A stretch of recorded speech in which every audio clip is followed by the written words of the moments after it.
Shadowlands story pulls together threads that started in Warcraft 3 and wove their way through threads that you kind of retroactively stuffed into Warcraft 3. Come on, that's now. a brave way to open. That's many brave. of our expansions.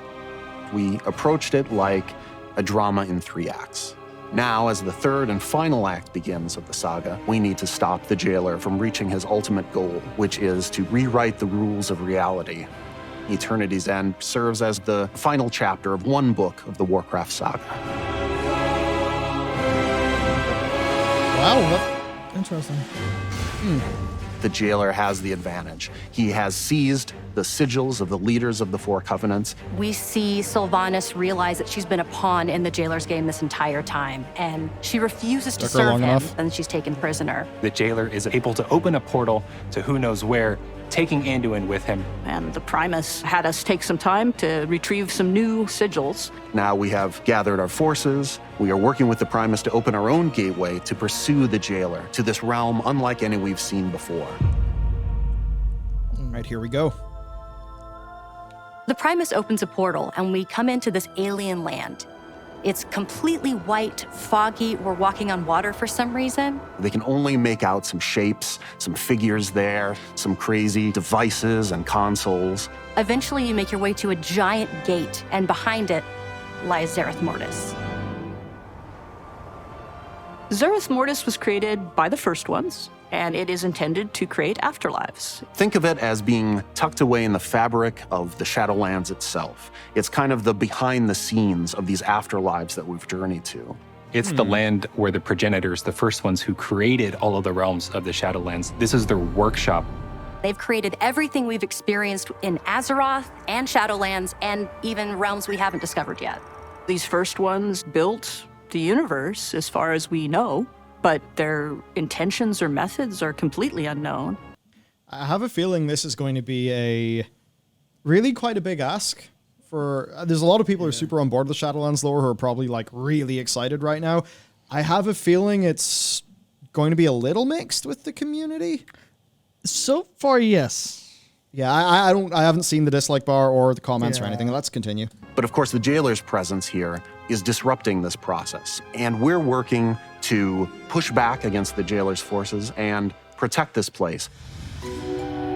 I think the artists have done a fantastic job. And I know they did a lot of research, and they looked at a lot of real-life examples of very strange places in the real world. As a team, we were really trying to make this place as alien as possible. So we really wanted to make everything feel completely unique and completely different. Our trees here are floating. We have stones that are floating. We even have the massive Forge of Afterlives that is floating in the center of the zone. And true to its name, it's something that is kind of putting together a new afterlife to be sent out into the Shadowlands. We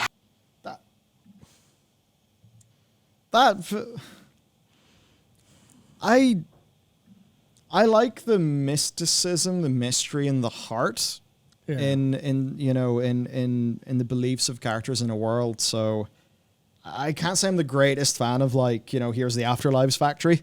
Have this water all around you because water is really the catalyst for any kind of creation. It's actually unlike any other water that we've seen before. This is actually water that we can walk on. It almost creates like a threshold between ZERETH Mortis and some other kind of more primordial space right below it. Everything you see in ZERETH Mortis has a purpose, an intention behind it. For us, it was really important to find ways to convey that intention in the environment itself. And one of the ways in which we did it was through this duality between a lush and a dry biome. In the dry biome, we see perhaps what the original look of the zone was when the progenitors were first establishing this workspace for themselves. And in the lush biome, we see the result of their experimentation with plant life and fauna and things like that.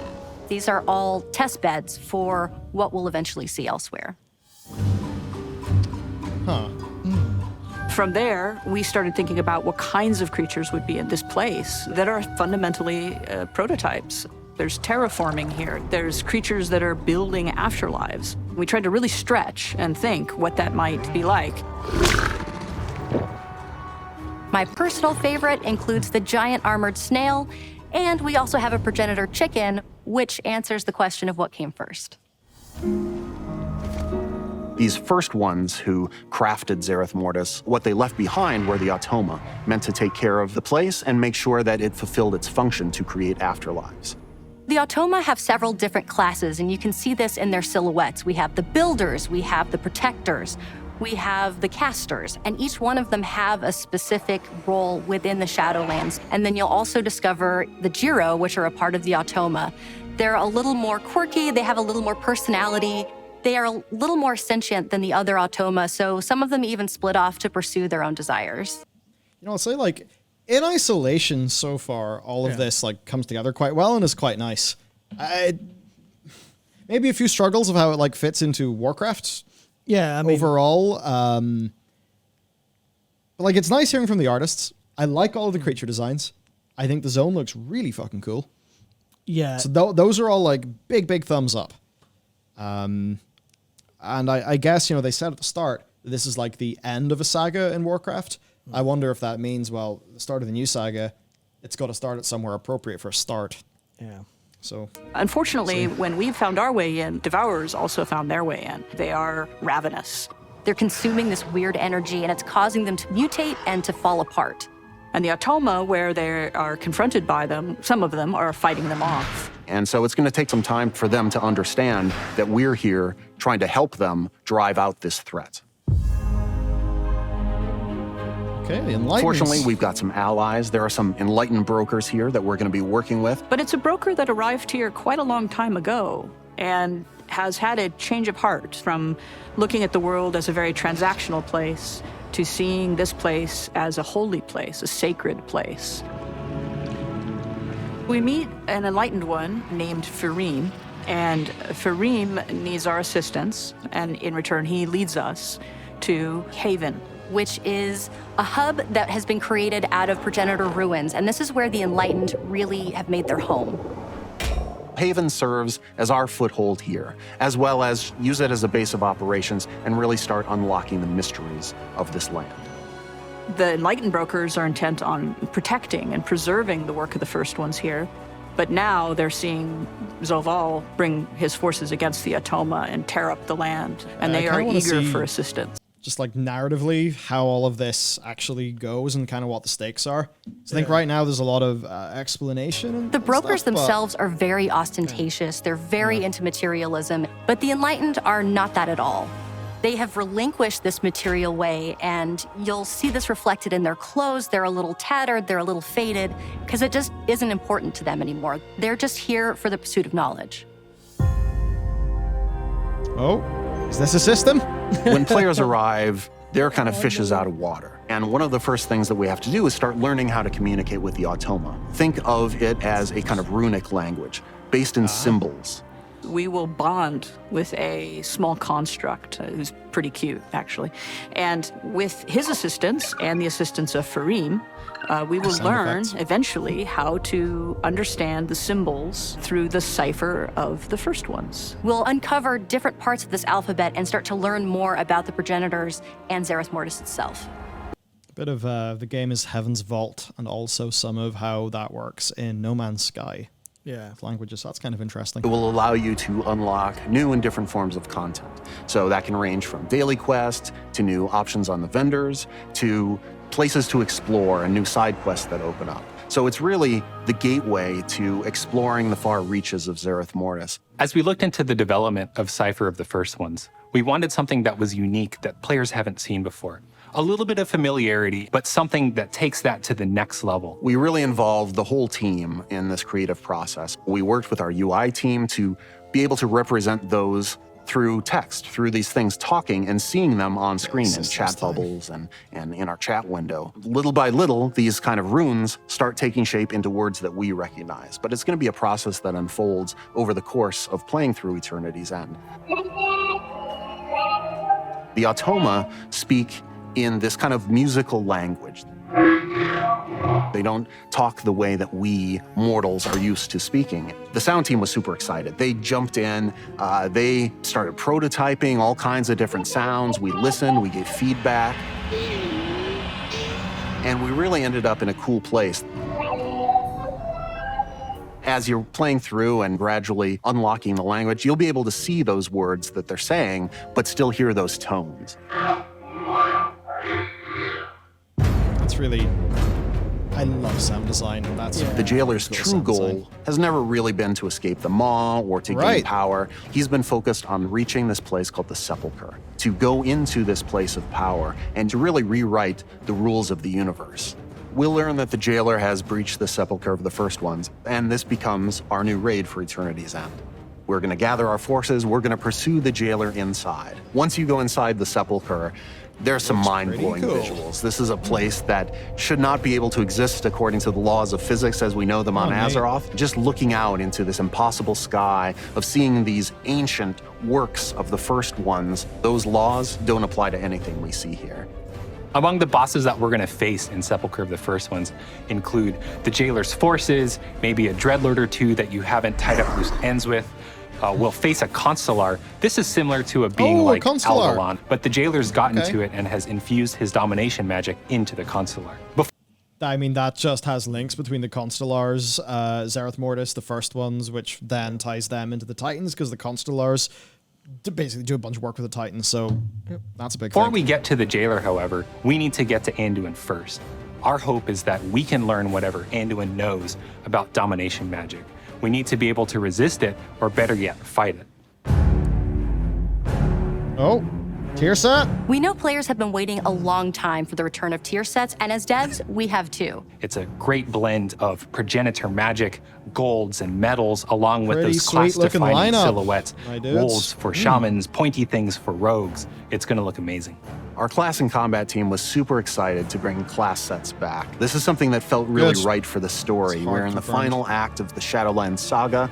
We're here literally on the brink at Eternity's End. And what better place to fully unleash the power of these classes? And I think players will really enjoy the return of those class sets just as much as the team enjoyed making them. How do you make something that is mystical and magical and incomprehensible and yet understandable? I think we've done a good job of finding that line. The team as a whole has been working so hard, and we are so excited to get this out for everyone. We're gonna get new mounts, new pets.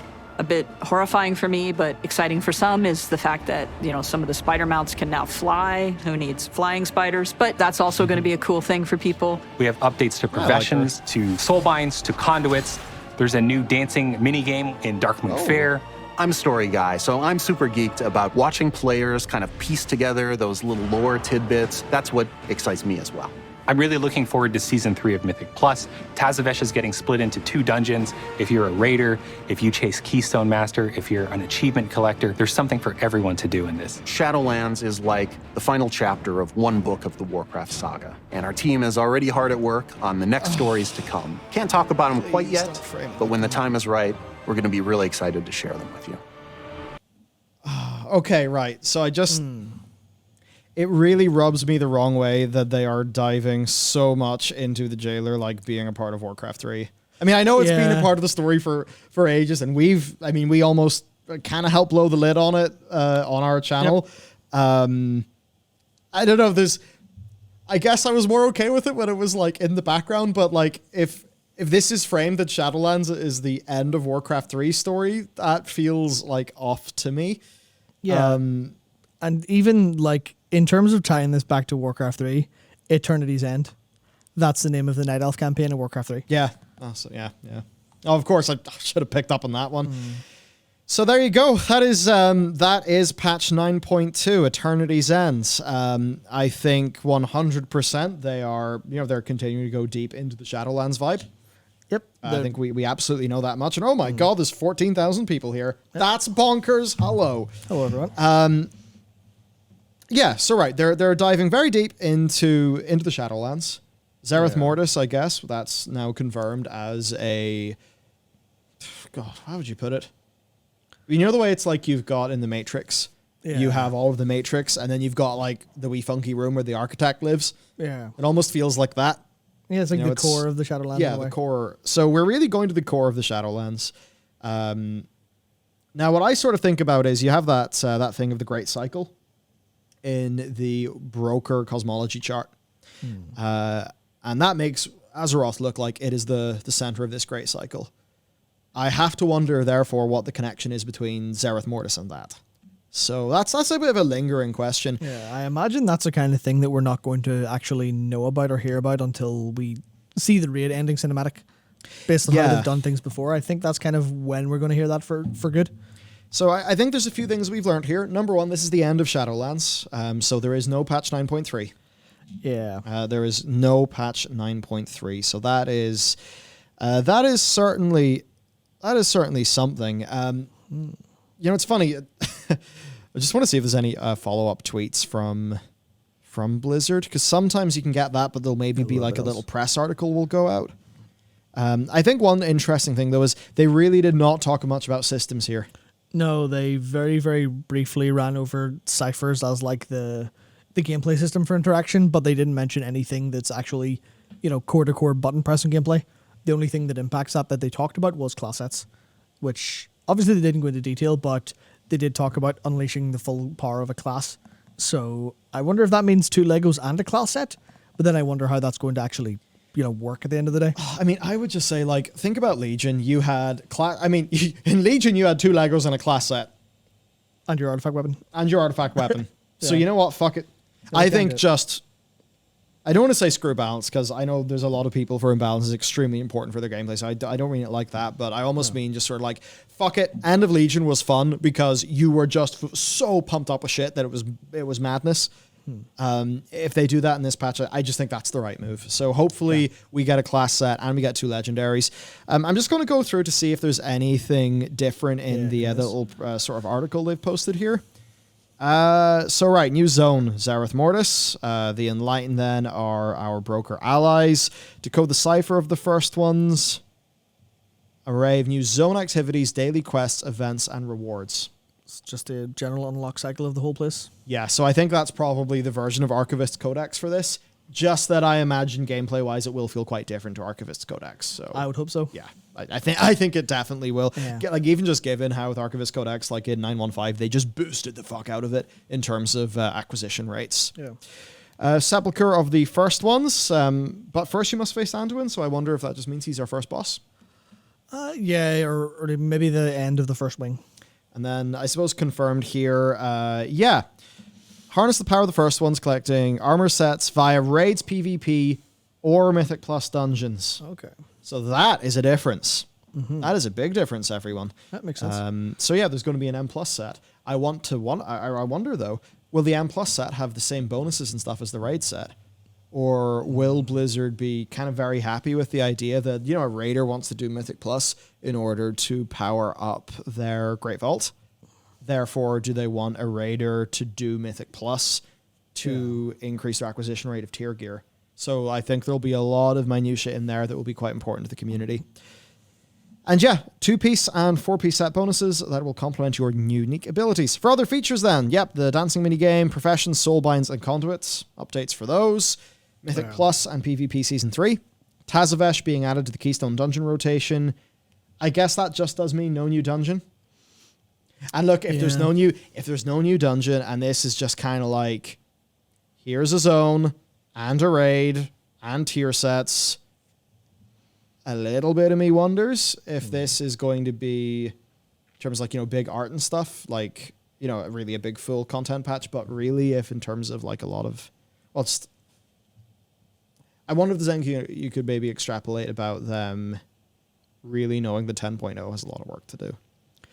Yeah, I mean, if you think about it from the context of the art team always carrying by doing everything anyway, and always making more assets than they seem to know what to do with, reasonably speaking, then you could obviously interpolate that, whereas all of the gameplay design outside of the class sets is being focused on the next expansion, which seems to be that way, because there's a lot of stuff there. It's I can see you're sort of sunsetting this, but not doing it from a lore perspective, or at least a visual perspective, because it does feel new and substantive. Yeah, it does look like just a nice big new zone. I love, of course, anytime you see a hexagon and you're a Northern Irish person, you're like, oh, fuck, hexagons, Giants Causeway, let's go. So I'd say, as we just sort of go over this, Well, maybe just increase the speed just a smidge here. I mean, art-wise, I think this new zone looks pretty great. I'll say could risk in being a teensy little bit washed out, but overall, I think stuff is looking quite nice. I love those circle-y boys. I mean, Forge of Afterlives, what's that? What's that going to be? Because they announced the Forge of Afterlives like it was a big thing. Yeah. I suppose maybe that is what... I mean, it's a Forge of Afterlives. If this thing can make an afterlife, what the hell is it going to... what else will it be able to do? Yeah, I imagine they wouldn't have shown that off and then not talked about it or mentioned it in like their text post bullet point if they didn't have something sort of hidden for it or something they want to kind of tease, if you get me. Yeah, so creatures, I mean, look, all looking great. It is exactly what we would expect. It's the World of Warcraft team. When it comes to art, when it comes to animation, all of that shit, they're just incredible. Yeah.